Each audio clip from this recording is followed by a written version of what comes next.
Hi guys, pili na kayo. Ayan, si Kuya, magaling na gumawa ng bilao.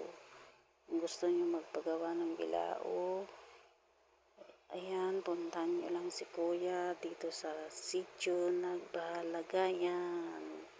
Ayan, puntahan natin mga tapos ng ginawa. Ayan guys, samahan nyo ko, tara.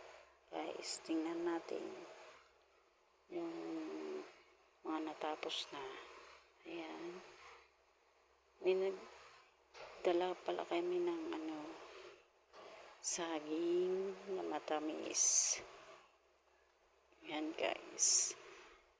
Ito guys, tapos na. Gaganda. Ayan, pili na kayo guys. Support naman kay Kuya na hindi na siya pwedeng magtrabaho ng mabigat kasi may sakit na po siya. Yan, galing niyang gumawa. Tapos na rin yung mga malalaking laba. Ayan, lagyan ng bigas.